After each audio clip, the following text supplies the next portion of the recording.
Agora no Conexão Poder, eu entrevisto o deputado estadual Dr. João, ele que também é primeiro secretário da Assembleia Legislativa de Mato Grosso. É uma honra recebê-lo, seja sempre muito bem-vindo. Eu sei que o senhor também tem um carinho particular aqui com o Conexão Poder. Sem dúvida nenhuma, acho que é a terceira ou quarta vez que eu venho aqui, é sempre um prazer. Já tem uma coleção. Eu não, minha esposa já tem uma coleção de caneca, vai ganhar mais uma hoje, eu acho, né? Conexão aqui é maravilhoso, Ana, um prazer sempre estar aqui com vocês. Doutor João, o senhor tem se destacado pelo trabalho muito produtivo na Assembleia, pela marca das leis sancionadas, né? Mais de 100 leis sancionadas, e percebendo o teor destas leis, eu percebo um deputado muito ligado às pessoas, ligado ao contexto, à atualidade, o que está acontecendo. O senhor é médico, tem uma representatividade muito forte da região ali de Tangará da Serra, mas o senhor tem esse trabalho transversal de olhar para Mato Grosso como um todo e atuar para além da área da saúde. Então, para a gente começar, fala um pouquinho como o senhor se constitui deputado, quais são as premissas, o que vai lhe apontando o que é urgente. Vamos lá. Ana, pelo fato de eu ser médico, e eu venho de família humilde, eu sou português de nascimento, né? Vim com 3 anos de idade de Portugal, uma mãe analfabeta, sem pai, né? Órfão, e com 2 irmãos que já estavam aqui no Brasil. Então eu venho de uma origem muito humilde. E tudo na minha vida não foi fácil, foi muito difícil para eu estudar. Aí eu chegou numa fase de querer ser médico, que era um sonho meu.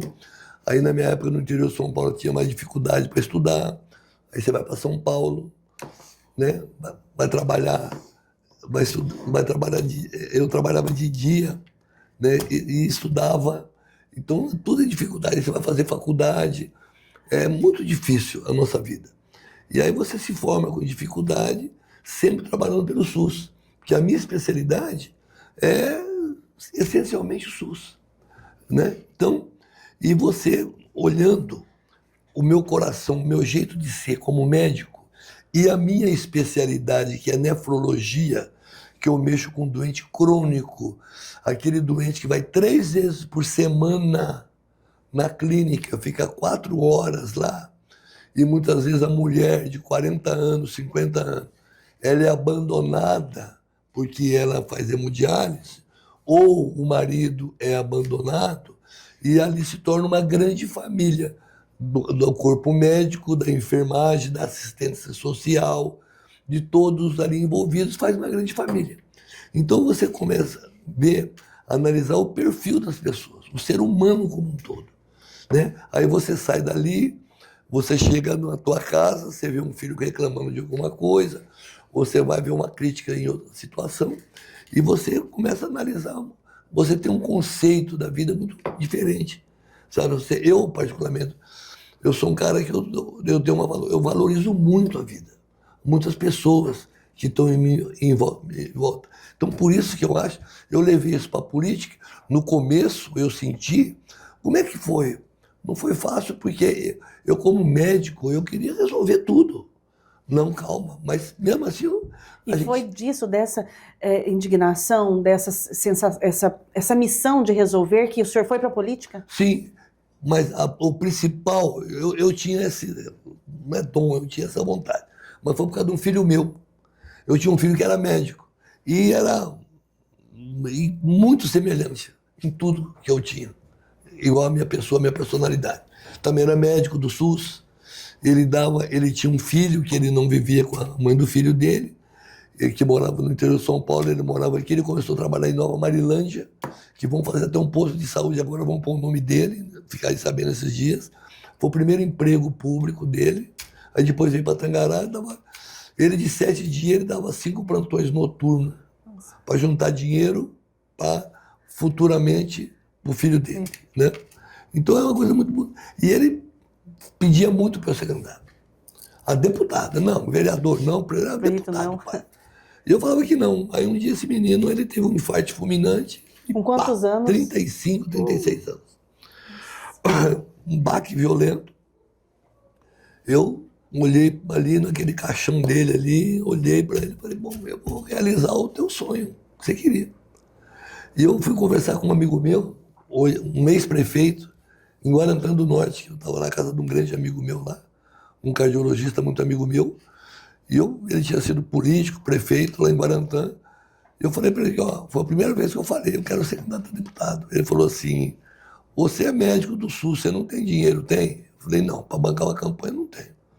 Vou te dar um conselho, compra um calçado confortável e vai para a rua, que eu acho que você vai convencer muita gente. Tá bom. Comprei realmente. Esse calçado está no meu gabinete. O dia que você for lá, eu vou te mostrar. Eu vou lá ver o calçado. Vai ser um prazer te mostrar. Está lá no meu gabinete. E eu andei mesmo. Andava. Você conhece a Gará?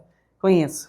Aquela Avenida Brasil é longa, Conheço, né? é longa. Tem loja, né? Tem muito. Entrei uma por uma, na subida, na descida, nas transversais. Eu sou o Dr. João, porque eu levei um bem social violento para Tangará da Serra, que foi a hemodiálise. Os pacientes vinham para Cuiabá 3 vezes por semana. Tem gente que morria na estrada, morria antes de chegar, morria antes de sair. E aí o pessoal acordava cedo, ia para a clínica, fazia hemodiálise e ia almoçar em casa. Mudou a vida. E eu não tinha vida social, Ana, porque eu trabalhava de segunda a sábado, das 6h30, 7 horas da manhã até 7 horas da noite. Então, se eu quisesse fazer um churrasquinho ou tomar uma cerveja, era na minha casa, né? E aí deu certo, né? Elegemos, e eu tive algumas dificuldades, porque assim, tinha muita gente de discurso, né? Muito bonito, e eu olhava aqui, mas não é realidade, né? Falando de saúde, muitas vezes, até mesmo sem saber, sem ter nunca ido visitar uma unidade de saúde pública. E eu tive uma sorte muito grande, que nós entramos em 5 médicos, mas o Guilherme Maluf foi para o tribunal. Então, era eu, o Lúdio, o Eugênio de Água Boa, o Jimenez da região de Cássio, e o Paulo Araújo, que era um servidor concursado da saúde. Então, e nós criamos assim, um elo tão grande entre nós, viajamos para o estado inteiro, levava secretário, fazia tudo. E foi muito bacana assim, conhecer a parte médica. Então, onde eu chego hoje, a primeira coisa que eu quero no hospital, eu quero ver o que tem, o que não tem. Entendeu? Então, isso aí, assim, finalizando a resposta da tua pergunta, mexer com essas pessoas me ensinou muito. Por exemplo, eu fiz quimioterapia. Eu, há 10 anos atrás, eu tive um tumor, um câncer de intestino. Eu fui lá, operei, acreditei em Deus, acreditei que eu ia sair. O senhor viveu a dor do outro. Vivi. E aqui foi sua dor. Ali numa sessão de quimioterapia, 12 sessões, 2 meses, 3 meses, e tive cura. Recentemente eu fui em Cáceres, no hospital regional, eu vi os pacientes fazendo quimioterapia numa cadeirinha dura. Porque o hospital, normalmente, como é público, ele faz uma licitação pelo menor preço. Sim. Eu comprei 15 poltronas, sabe aquela poltrona de papai? Confortável. Que ele estica as pernas. E eu fui lá, o pessoal ficou louco. Os velhinhos, aqueles senhores. Então automaticamente você mexe com pessoas de um nível muito bom também. Então isso me deu assim, eu dou muito valor à vida. Isso aí me ajudou muito na política. Eu sou um cara agregador, eu não fico batendo muito de frente. Eu acho que eu fiquei nervoso 2 vezes na semana, até hoje que o cara falou assim. Quais vezes? O cara falou assim, olha, nós nunca vimos o doutor tão nervoso, eu mandei ele nervoso, porque ele fica muito bravo. Uma discussão besta ali, sabe? Então, isso me ajudou muito a fazer a minha personalidade política, de olhar para o próximo. Eu sou da região do Tangará, mas é o que eu falo, às vezes eles ficam com ciúme. Não, mas eu sou deputado do Estado. Eu lembro uma vez, eu liguei para o Marcelo Padeiro, Marcelo, eu estou aqui na divisa com Rondônia, não sei onde é que eu estava. Mas você não é daí, doutor Dial, o que você está fazendo aí? Eu falei, Marcelo, eu sou deputado do Estado. Né? Então, eu me sinto eu tenho muito orgulho de fazer o que eu faço hoje. Doutor, essa sua sensibilidade com a saúde faz com que o senhor se preocupe muito com a questão da Santa Casa. Enfim, como está a questão da Santa Casa e o papel da Assembleia? Vou te dar uma notícia em primeira mão. Ai, coisa boa. Ela não vai fechar. Não vai fechar? Não. Semana passada, eu recebi um telefonema do Dr. Milton, que é o promotor da saúde de Cuiabá, e a gente bate duro. Naquele mesmo dia, foi na quarta-feira, e tinha até uma convocação do secretário, nós convocamos ele para ir lá amanhã. E aí né? Ele falou, olha, eu tive lá, realmente, não vai fechar. Eu falei, ah, bom, tá bom, beleza. Aí ontem, né? É ontem. Eu e o Paulo Araújo fomos lá no Gilberto. Gilberto, conta aí pra nós o que está acontecendo. Não vai fechar, né? Não sei o quê, vamos esperar um lance, depois nós vamos ver. Falei, tá bom, porque nós fomos conversar com o governador há 3 meses atrás, ou 2 meses e meio, sei lá. O governador falou que tinha um plano B. E todo mundo me pergunta, eu falo, eu não escutei o plano B aí. Aí o Gilberto falou assim, eu vou ter uma reunião com o governador hoje à tarde, e aí, dependendo da situação, aí eu ligo para vocês dois, para falar que o governador, eu tenho que pedir autorização para eles, da ideia dele. Não, tá certo, ele é o patrão, né? Aí, tá bom, vamos embora. Aí hoje cedinho eu estava indo para Tangará, o Paulo Araújo estava indo para outro lugar, nem combinamos. Falei, Paulo, e aí? Liga aí pro Gilberto. Ligo, era 7 horas. Uma coisa que não é muito comum o Gilberto atender a gente, né? Não estou criticando, é que todo mundo fala, todo mundo vive isso, né? A gente brinca com ele, e muitas vezes a gente até dá razão, porque muitas vezes está conversando com ele, o telefone toca 20 vezes. 20 vezes. Né? Então, aí ele falou assim, não, eu realmente conversei, mas eu não, é melhor ele quer contar, o governador falar. Bom. Então, doutor, a Santa Casa não vai fechar e agora a gente, o próximo dia a gente vai saber como vai funcionar, o desdobramento, né? Estado, agora, município, o como Mauro vai ser. Eu amanhã tenho uma agenda com o Mauro, meio rápida, mas eu vou falar assim, fala no meu ouvidinho aqui, Não vai fechar. Eu tenho um relacionamento muito bom com ele. Fala, Mauro, parabéns pela tua atitude, porque nós fomos lá uma vez, um monte de deputado conversando, não sei o quê. Mas realmente, aí ontem o Gilberto, não, mas nós nunca falamos que ia fechar, não. Peraí. A população ficou insegura, Ficou né? insegura. Porque tanto assim que as pessoas mandam muita mensagem pra gente para saber. O promotor, ele mesmo, assim, a primeira conversa que ele teve, ontem ele estava todo feliz da vida, quinta-feira, né? Não, que não vai fechar, vamos... É importante para a população. Muito. É essencial. Não é só pelo fato histórico, não. Você tem 10 leitos de UTI neonatal. Neonatal é uma criança de 0 a 30 dias. Tem um parto prematuro, vai para UTI. Baixo peso. Então, o que acontece? Ah, não, nós vamos colocar abrir 10 leitos no Hospital Geral. Ok, abre mais 10 lá. Tem 10, fica com 20. Mas deixa os 10 na Santa Casa. Não mexe aqui. Eu vi uma frase do senhor que o senhor diz, né? Que saúde não se fecha, não se diminui, mas só aumenta, agrega. Hoje eu dei um discurso lá que nem chorou lá em Tangará, quase. Que a minha maior satisfação era um PSF, né? Um centro de saúde da família. Inaugurando lá. Um deu uma ordem de serviço para o prefeito, o outro nós fomos inaugurar. Pô, quando inaugura uma coisa, é uma delícia para mim. Eu fico feliz demais. Para que serve um PSF? Pô, lá tem o hipertenso, o diabetes. Lá que vai diminuir a mortalidade da nossa população. E tratar para que não se agrave esse caso. Mas teve uma coisa que estragou a gente, Ana, a pandemia. A gente estava assim numa fase loucura, viajando para esse estado, conhecendo tudo quanto era. Aí veio a pandemia. Teve que se parar um pouquinho. Teve que parar. Mas mesmo assim o senhor tem aí essa marca de muitas leis e algo que me chama muita atenção, deputado, é o enfrentamento à violência contra a mulher. O senhor tem uma atuação muito forte muito significativa, considerando o nosso estado, que a gente tem um estado que infelizmente está aí no ranking do estado que mais mata mulheres. Isso é muito grave e o senhor vai trazendo leis que tratam de diversos aspectos. Algo que me chamou muita atenção foi a questão da reeducação do agressor, que veio por quê? Como que o senhor chegou a essa conclusão que se a gente não propiciar essa reflexão no agressor, a gente não vai conseguir mudar? Conversando com a minha equipe. A nossa equipe é muito grande e nossa equipe tem muitas mulheres. E mulheres inteligentes, mulheres cultas. Nós temos o Salvador, que é do legislativo nosso, que é uma pessoa que trabalha na Assembleia há 30 anos, que também estuda muito. E a gente sempre conversando, começamos nessa primeira lei do empoderamento da mulher, de prevenção, acolhimento dessa mulher. E daí nós fomos continuamos até chegar. Bom, A questão gente da só denúncia, fala... né, do sistema de denúncia ficar mais acessível, Sim, mais fizemos, fácil. E aí o que acontece? Nós estamos falando muito quando acontece o fato. Também falamos sobre a prevenção do fato. E o agressor? Vamos pensar nele um pouco. Aí foi quando surgiu essa ideia de colocar, vamos trabalhar com esse agressor, entendeu? Para quem sabe a gente melhorar isso, pelo menos uma grande percentagem, eu acho que tem condições de a gente fazer, né?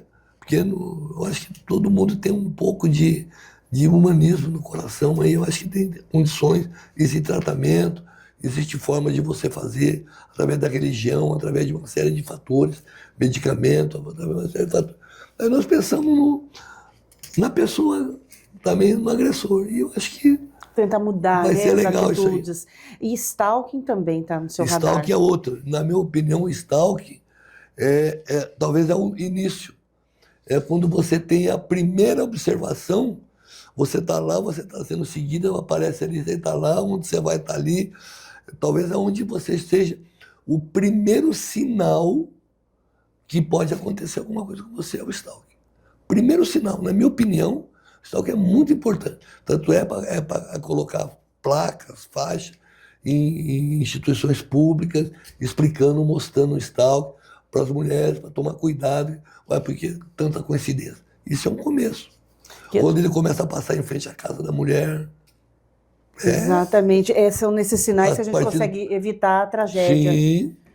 Doutor, depressão. A gente está vivendo um período, o senhor como médico, eu imagino a gente pós-pandemia também, em que suicídio, depressão tem chamado muito a atenção nesse número expressivo, tem tido um aumento. O senhor pensou também em projetos dessa natureza para que pudesse evitar, diminuir, a gente tentar mudar essa realidade? Esse está no forno. Foi votado já em primeira votação, foi aprovado, inteligência artificial para depressão e outras essas doenças semelhantes, essas doenças psiquiátricas. A inteligência artificial para você captar, você procurar onde estão essas pessoas. Na escola, onde estão. Vamos usar a inteligência artificial e vamos atrás. Até porque se ela está ali no celular, ela está pesquisando algo. Porque eles, quando a gente vai ler sobre a pessoa que, né, teve depressão e chegou ao suicídio, ela fez pesquisas, ela teve ali indícios. E a inteligência artificial vai justamente identificar onde está. E você fazer busca ativa nisso aí. Opa, ali, aquela escola, aquele local ali foi informado através de um colega do computador fazendo isso. Tem uma menina lá, ou um rapazinho lá de 15, 16 anos, que ele tem uma tendência a deprimir. Vamos lá, vamos buscar uma busca ativa, vamos trazer ele, vamos levar num psicólogo, vamos conversar com a família. O que você fizer busca ativa, eu acredito que vai melhorar muito. A partir, né, nós temos aí as leis aprovadas, aí sancionadas no Executivo. A aplicação dessas leis, se é ali a responsabilidade do Executivo em determinados espaços públicos, tem sido seguida, tem sido aplicada? Como está sendo esse diálogo do Executivo com o Legislativo, deputado? Não, isso aí poderia estar melhor. Eu acho que a gente tem às vezes até conversado lá, que fazer uma normatização mais eficiente. Não a minha lei específica. Mas das leis, né? Não ficarem só no papel. Uma normatização mais específica, uma regulamentação e colocar em prática. Inclusive, a gente está com uma ideia lá na Assembleia, já está surgindo, de ter um grupo de deputados e assessores justamente para olhar, acompanhar essa lei, esses projetos, quando o governador Mauro sanciona, para acompanhar nós junto com o Executivo. Até porque, por exemplo, essa lei da prioridade para filhos de vítimas de feminicídio. A criança fica órfã, já passa por aquela dificuldade. Se não existe um fluxo e uma normatização, muitas vezes as pessoas não sabem nem que tem um direito, que existe uma lei. Sim. E ela não acessa esse benefício. É igual a algumas patologias que são consideradas deficiências e que você tem direito a não pagar IPVA, por exemplo, né? Quando é então de pagamento, a discussão é muito rápida. Eu brinco com o Galo. É quando é implementação. Vai mexer no bolso do Galo, né? Uhum. E o Galo é uma pessoa extremamente fantástica, educadíssima, e chama a gente para conversar. Como que vai aplicar? Isso aqui é legal. É igual a lei da fibromialgia, né? Uma lei bacana e tal. Só que tem um problema. Galo, vamos lá, vamos pôr em prática. E eu fui lá, os assessores, com ele mesmo. O que nós temos que fazer? Aí não depende só do secretário de Fazenda. Depende do Estado, a Secretaria de Saúde, montar uma estrutura. A quantidade de mulheres acima de 40 anos que se é feito o diagnóstico de fibromialgia é uma coisa extraordinária. E se você for num clínico, num médico da família, olha, eu tenho dor aqui, e dói realmente. Só que é uma dor virtual. Não é todo mundo que tem dor crônica que tem fibromialgia. Então, teria que fazer o seguinte, né, que é isso que nós estamos lutando agora. Ter um ambulatório. Essa pessoa tem que ter um atestado de um neuro, de um médico de dor, que hoje tem muito, de um fisiatra ou de um reumato. Pessoas da área específica. E mostrando que realmente eu fiz outra lei em cima dessa, essa pessoa pode ter a carteirinha. Mas quantas cidades aí pequenas que tem 4.000 pessoas que se dizem que tem fibromialgia? Mas será que tem? Exatamente. Então precisa Passou por especialista? Precisa da saúde pública. Agora, para ele passar por especialista, a saúde pública tem que fazer o quê? Tem que dar essa opção para ele. Ó, lá tem um fisiatra, um reumato, um neuro, um médico de dor. É uma lei estadual que compõe com uma lei federal. Sim. Agora, a minha foi primeiro. E agora colocaram como doença, mas o governo federal também, eu não lia o texto todinho, né? Só a manchete que veio, foi legal para Chuchu, para a gente, ficamos felizes. O autor do projeto, doutor Leonardo, ele esteve até aqui falando sobre isso. Né? E aí o que acontece? Mas é todo mundo que vai chegar lá falar, ó, tá aqui, ó. Eu, como nefrologista, por exemplo, até para definir que a Ana é portadora de fibromialgia, ponto. Não, ali também é essa necessidade. Aí necessita dessa estruturação. E essa estrutura que o Ministério da Saúde tem que fazer também, junto, eu acho que junto com o Estado. Essa lei provavelmente logo vai para o município. Ou se já foi. Não foi, eu acho. Se não me engano, é no município também. Mas, por exemplo, deputado, se nós temos uma lei federal, temos essa lei estadual que do senhor, há necessidade do município também? Não, eu também acho que não. Né? Porque se a gente já tem nível federal e nível estadual, a gente já abraça, né, toda essa complexidade. O que nós precisamos montar um ambulatório específico. Tem um prédio meio... Talvez a estrutura para receber se o Estado marcar. Um prédio antigo, bem antigo, lá ali perto do Hospital Novo, né? Eu falei, o Gilberto uma vez conversando com ele, de fazer ambulatórios ali. Fazer ambulatório. Nós precisamos fazer muitos ambulatórios aqui em Mato Grosso, tanto que a nível da Secretaria Estadual como no Jurumilha. O Jurumilha novo, tem uma loucura aquilo lá. Sim. Você para andar, você vai ter que andar aqueles carrinhos de aeroporto. Eu fui lá, eu passei mal. Patinete. Eu estava com um problema de quadril na época, eu falei, chega, água, eu vou ficar aqui, entendeu? Um hospital louco, maravilhoso ali. Então, o que acontece? Nós temos que juntar. Por exemplo, nós temos aqui, muitas vezes você gasta demais. Um ambulatório de transplante renal de doente pós-transplante. Vai todo mundo para Curitiba, para o Sul, para lá. Por que não tem aqui? Né? Por que não temos aqui? Então, agora que está começando a querer ter, né, o de transplante. Mas ainda não está 100% ativado, o ambulatório. Você entendeu? Doenças raras. Por que nós não temos aqui? Por que a gente tem que fazer um tratamento fora do domicílio, que a gente gasta uma fortuna por ano, e a gente não cria aqui junto com o Estado e o Júlio Miller? Doenças raras. Um médico lá, doença genética. Esses dias eu fui numa palestra lá em Itagradaçã, saí daqui correndo para ir lá. Vi uma geneticista do Rio Grande do Sul e um geneticista daqui, da UFMI. Tem um cara espetacular, cara inteligentíssimo, sobre doença genética. E vai tudo embora. E a gente tem um custo. Não é só o custo financeiro, Pega uma criança tua de 5 anos ou 5 meses, põe no colo, pega um avião, vai para Brasília, no Saara, fica num hotelzinho de quinta qualidade, a diária é pequena, não é suficiente, já foi muito pior. Já ajudamos muito a melhorar, mas tem que melhorar mais. E aí? Todo mês, cada 3 meses, cada 6 meses. Vamos fazer aqui. Porque o custo social é muito grande isso aí. É muito violento, não só o custo financeiro. Nessa trajetória do senhor como deputado, qual foi a luta mais assim que lhe demandou convencimento aos pares e que o senhor diz assim, esse valeu a pena? Mais desafiador. O retorno dos transplantes renal no estado de Mato Grosso. Eu tenho a felicidade de montei uma equipe em 1992, onde me chamaram de louco, falaram assim, o pessoal vai mandar você embora de Mato Grosso.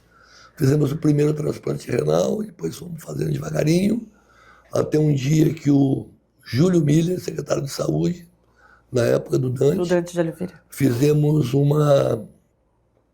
lá no Hotel Mato Grosso, um encontro. Mato Grosso foi o 6º ou 5º estado do Brasil a montar uma central estadual de transplante. Chamamos os maiores transplantadores do Brasil aqui para ficar 3, 4 dias e montamos a central e fizemos muito transplante. Né? Nós tínhamos uma equipe de 10 médicos, 5 nefro e 5 uro, e realmente foi maravilhoso enquanto durou. Aí teve um dia que a política desativou. Não tinha mais interesse, que a gente tinha. Eu acredito que o médico ele está no seu auge profissional entre 40 e 50 anos. Então a gente estava em torno de 44, 45 anos no auge profissional e a gente teve que sair, entrar outras pessoas e ficou parado aí não sei quantos anos. Agora está retornando, foi muito legal. Eu tenho contato com os meninos muito bons de serviço, excelentes profissionais, estão trabalhando. Estou fazendo no Hospital São Mateus, e o Estado agora está dando uma estrutura melhor para começar a fazer um ambulatório, fazer pesquisa de morte encefálica, buscar onde está, fazer. Eu já ofereci a TV Assembleia, a Rádio Assembleia, para a gente fazer, solicitar onde que vai, onde tem morte encefálica, que a gente fazia isso. Nós tínhamos uma central, essa central ligava todos os dias em todas as UTIs do Estado, perguntando se tem alguma morte encefálica. E todas as UTIs tinham o telefone da central que falava assim, aqui tem uma morte encefálica. Aí o doutor João ia correndo, como eles diziam, meus colegas, meus grandes amigos, meus irmãos, você é mais jeitoso para pedir. Porque é um momento delicado, né? Eu tive um caso que um jovem de 18 anos, acidente de moto, e estava lá no Santa Rosa e o pai não aceitava. Não aceitava falar, desde cedinho.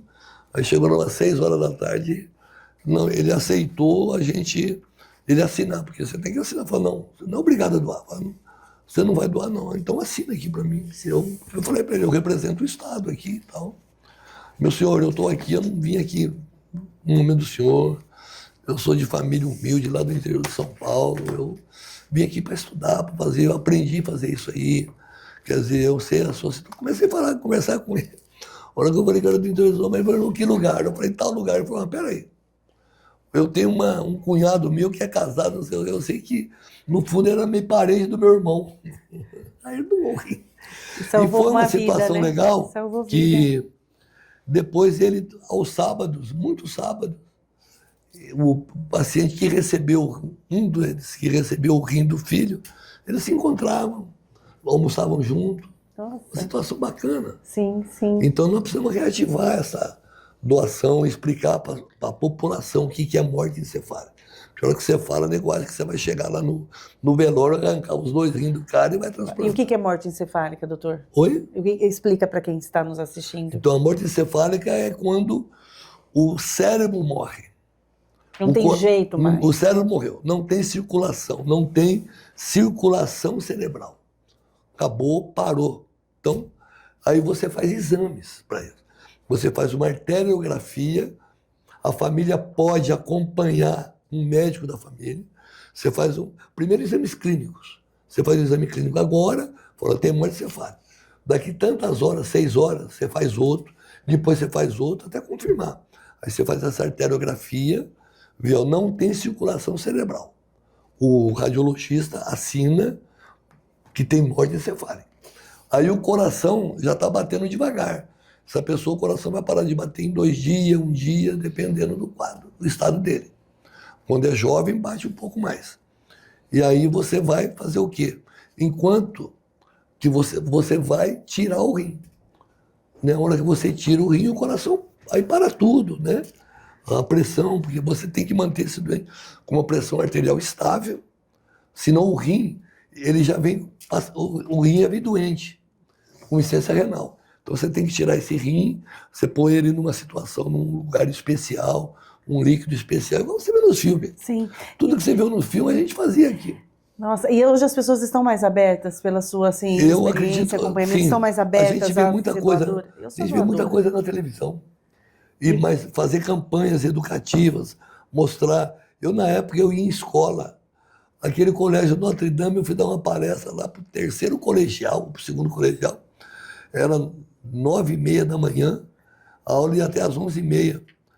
Aí os meninos não deixavam eu sair. A diretora da escola falou, embora, só tem que ir embora. Os meninos falaram, não, deixa ele aqui.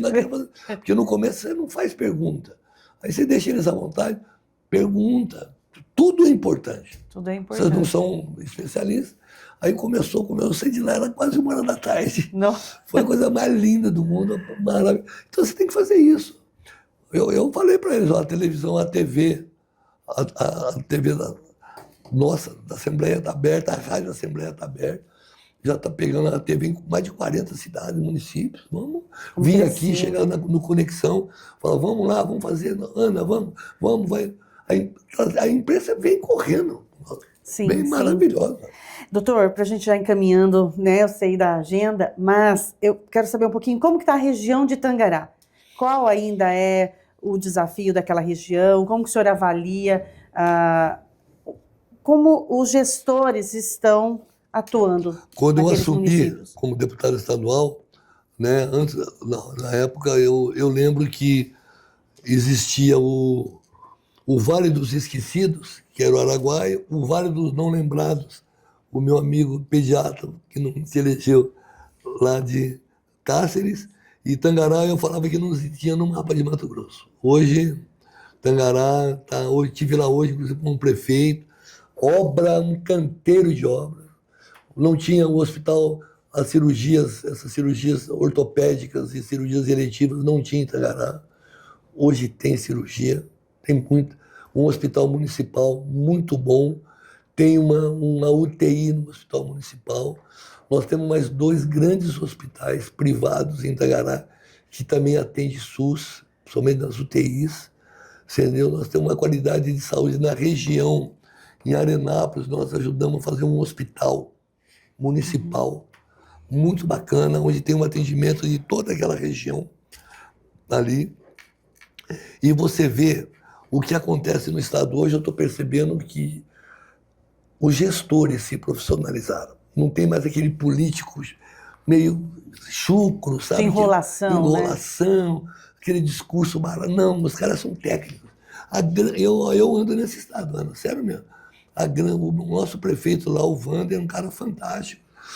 Canteiro de obra, doutor João, tudo que eu tinha dinheiro eu gastei na saúde, o senhor para o governador me ajudar, eu estou fazendo obra, hoje eu estou conversando com ele, e fazendo obra realmente em todo lugar, asfaltando, fazendo.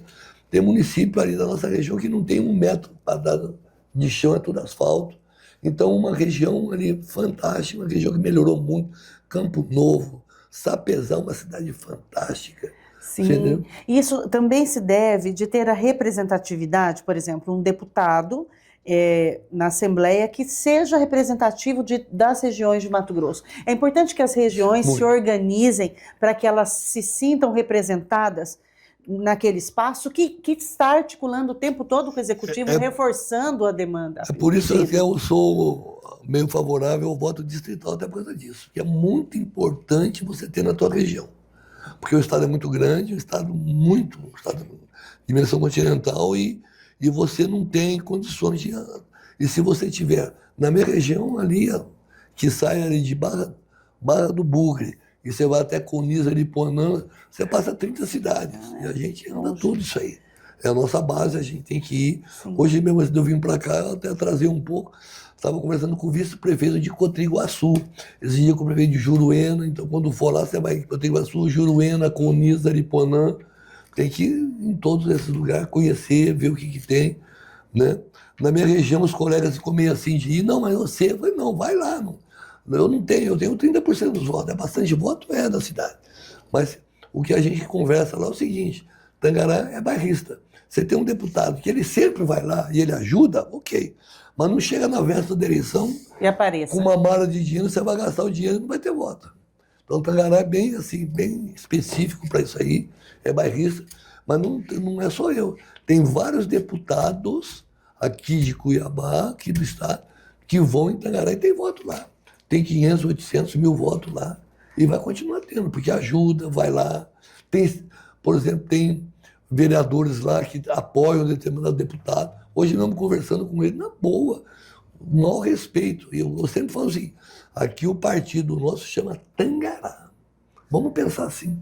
Vamos pensar em Mato Grosso, vamos pensar nessa... O senhor sempre foi um defensor, né, da arte, do diálogo, da política como espaço de construção coletiva para além das questões e diferenças partidárias. Sem dúvida nenhuma. Está faltando isso, doutor João? Oi? Está faltando isso? As pessoas estão muito... Está muito radical. Tá radical, tem muito radicalismo. O radicalismo hoje está muito grande e está atrapalhando o Brasil. Uma coisa que está acontecendo, isso é uma situação política de diplomacia que era para ser resolvido com o presidente do maior país do mundo, e nós estamos aí, a culpa é de fulano, a culpa é de todo mundo. Porque não teve todo mundo sentar numa mesa e dialogar. Ah, porque o bolsonarismo é melhor, porque o outro PT... Não, é melhor quem constrói melhor. O PT faz coisa boa, o Bolsonaro faz... Todo mundo faz coisa boa e faz coisa ruim. Então agora o diálogo, você sentar numa mesa e ver o que é... Nós temos que... Agora está começando a aparecer várias palestras. Vamos pensar o Brasil. O Brasil tem que ser, já tinha que ser antes de acontecer esse fato aí. Você concorda comigo, né? Agora, hoje mesmo eu vi me convidando, ou foi ontem, um negócio na internet, para eu entrar. Vamos pensar no Brasil. Pensar no Brasil 24 horas por dia, pô. Falando em... Não é só na palestra, né? O tempo todo, né? Até sonhando, né, deputado? Pelo amor de Deus. Falando sobre eleições, o senhor está no radar como pré-candidato para a próxima eleição, continuando como deputado estadual ou tem outra pretensão para federal? O meu chinelo cabe no meu pé, tá bom demais. O chinelo maior. Pelo MDB. MDB. O MDB já começa, já está nesse diálogo com os nomes, pensando... Ontem mesmo eu vi uma pesquisa interna lá de Várzea Grande que o nome de Calil aparecia muito forte no município de Várzea Grande. Aparece muito forte no município de Várzea Grande. Parece muito forte, teve uma pesquisa muito forte para federal. E para estadual a pesquisa não está boa, mas para federal ela parece muito forte. E é importante esse grupo, a união, cada um compreendendo o seu espaço. Eu vi também uma notícia ontem sobre a Jéssica Riva, porque a Janaína ela vai para outra, né, é possível, né, pré-candidata para outra esfera em nível nacional, e a Jéssica com essa disposição em... É especulação ou existe aí um fundo de verdade? Não existe especulação, nós não conversamos ainda. Amanhã, inclusive, a gente vai ter um bate-papo à tarde. O partido vai ter uma convenção dia 21, né? Vai ser onde nós vamos, né? Provavelmente com certeza, vamos eleger a Janaína para ser presidente do partido. E nós temos que esperar um pouquinho, apesar que já esperou muito, nós temos que fazer um grupo, não pensar na federação. Existe uma possibilidade da federação, com o republicano e com o PSDB. Mas se a gente for ficar só esperando o que vai acontecer, são coisas totalmente distintas, se for partido puro. Mas nós temos que começar a pegar nomes do partido puro, porque lá na frente não dá certo, e todo mundo que você vai convidar fala, não, eu já estou convidado para ir para outro lugar. Nós temos muitos bons nomes, né, para ser candidato a deputado federal e estadual. Estamos conversando e parece que essa história da federação até no começo de outubro. Vamos, entendeu? Vamos trabalhar, vamos reunir. Nós vamos reunir na parte da manhã A Janaína já marcou uma reunião com todos os prefeitos do MDB. Aí à tarde vai ser a convenção, mas de manhã reunião com todos os prefeitos. Eu vejo pelo perfil que é um centro, mas que dialoga com direita e esquerda. Sim, sem dúvida nenhuma. Sempre foi isso aí, né? Desde a época do Bezerra, sempre dialogou, e principalmente nós, agora mais jovens politicamente. Mas tem muita rejeição dos extremos pelo não posicionamento? Os extremos, eles querem ou vai para a esquerda ou vai para a direita? Não, então aí que tá. O extremo não pode querer, o extremo tem que ficar lá quietinho, ficar no extremo dele, sabe? Não pode, você tem que andar junto. Tudo que é extremista não dá certo. Então nós temos que ter diálogo, conversar. Nós temos que. Não estão falando, vamos conversar o Brasil. Não, vamos conversar o Mato Grosso, vamos ver o que nós vamos fazer aqui. O que tem. Nós temos um bom governo hoje, nós temos um bom 100%. Não, nada é 100%. Né? Pode melhorar? Pode. O próprio Mauro, ele sabe disso. Puxa vida, podia ter feito alguma coisa que não fez, sabe? Isso agora já fez demais, fez muita coisa. Podemos melhorar, nós temos que ver Mato Grosso, sabe? E esse problema da federação, nós estamos tomando. Se for, não vai ser um baita de um partido, né? Vai ser um troço grandioso. Como o União Brasil com o PP. Esse aí, o que dizem é o seguinte, no meio lá de cima, lá em Brasília. A hora que finalizar o União e o PP, os caras vão olhar e falar, opa, vamos fazer também. Vamos o nos grande fortalecer. problema é o poder, né? Quem que vai ir? O União e o PP ficou mais fácil, porque a União é muito maior que o PP. Então é mais fácil de administrar. E quando junta dois gigantes, ou um não tão gigante, mas que se acha gigante com o outro que é gigante. Sim. Tem toda essa questão, né? O seu tamanho é a maneira como eu acho que o meu tamanho, de fato, como eu penso que sou. E aí vai ter que ter o diálogo, pensar na eleição para governo, para Senado. Vai ter que ter uma conjuntura pensando nisso. E, doutor, a gente tem humildade suficiente nesse campo político aqui em Mato Grosso para ter uma conjuntura em que as pessoas vão calçar a sandália da humildade? Eu acho que vão, sabe por quê? Porque hoje o Mato Grosso hoje é um estado que todo mundo quer viver, todo mundo quer vir para cá, todo mundo que a gente conversa. Eu sou do interior de São Paulo. Senhor de que cidade e lá? Eu sou da região de Fernandópolis, perto de São José do Rio Preto. Sou de Ribeirão Preto. Ribeirão, uma das cidades mais lindas. Somos quase parentes aqui. Melhor chopp do Brasil, do mundo. Do mundo. E você sabe que ela tem uma taça de pezinho, né? E eu não acho essa taça. Uma vez o meu filho morou lá. Eu trouxe uma dúzia do copo, já quebra, né? Olha, quando eu voltar para Ribeirão, eu vou trazer. Você traz para mim lá. Vai lá no shopping, lá tem o pinguim. O pinguim. E, sabe, então, todo mundo quer morar em Mato Grosso hoje. O Mato Grosso é um estado. Você vê, assim, já conversou o Mauro, dando uma entrevista coletiva lá, porra, tá atrasando um pouco bem. Eu me arruma 150 nego, põe aqui que eu não vou pagar. Você entendeu? Então não tem tanta coisa fazendo que está faltando até mão de obra.